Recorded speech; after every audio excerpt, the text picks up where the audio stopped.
you so much for investing in this course. My name's Anthony, and I will be your facilitator throughout this program.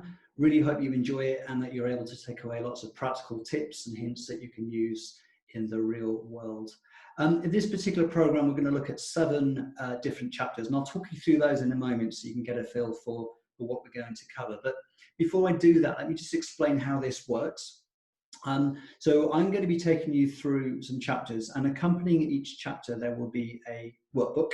Now it's an interactive workbook, so by that I mean I have embedded things like some relevant TED Talks, but also there are some notes pages, so you can type in your own notes and then obviously save it into a folder of your choice.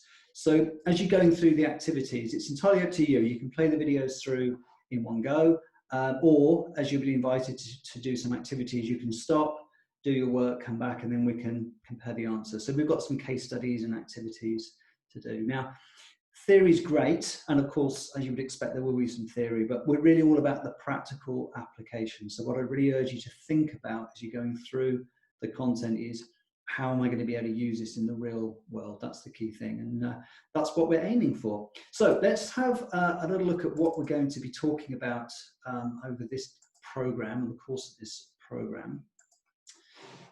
So this is called the Essentials of People Management. Now, some of you may have already looked at the first program. This is the second. If you haven't done the first program, it is available, but don't worry because the content is completely stand-alone. So the topics are all separate.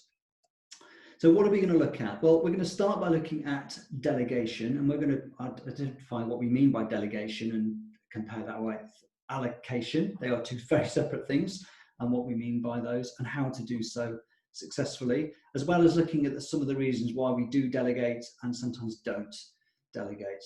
We'll look at delivering feedback, and I think the key word there is authentically. So how do we do that in such a way that people don't feel patronized?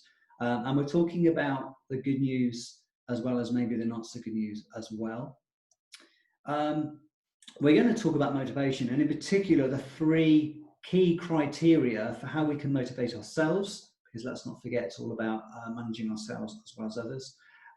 So yeah, stick around for that because there's some really useful practical ideas, and the good news about those is that they're all perfectly within our control as people managers to be able to introduce those.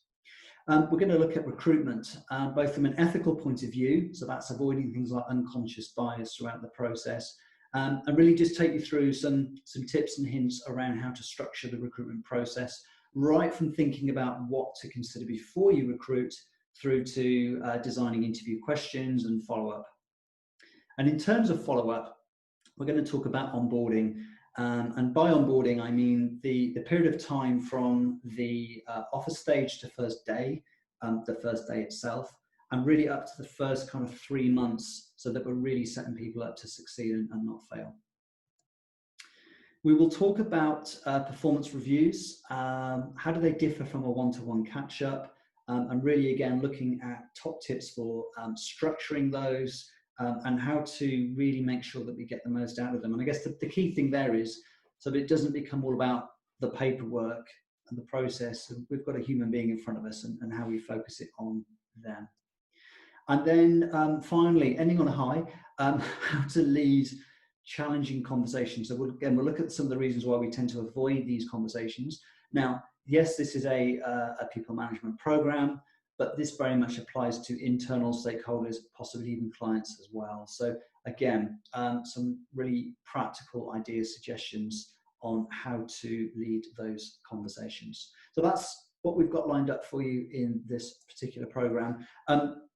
I will stress this again as we go through, but really you've invested in this program for whatever reason it is, but ultimately you want to use it. So really, I'm going to encourage you throughout to put this into practice. And as I said, some of the activities that we're going to go through on the program will enable you to do just that. So thank you so much. I'm looking forward to working with you, and let's get started.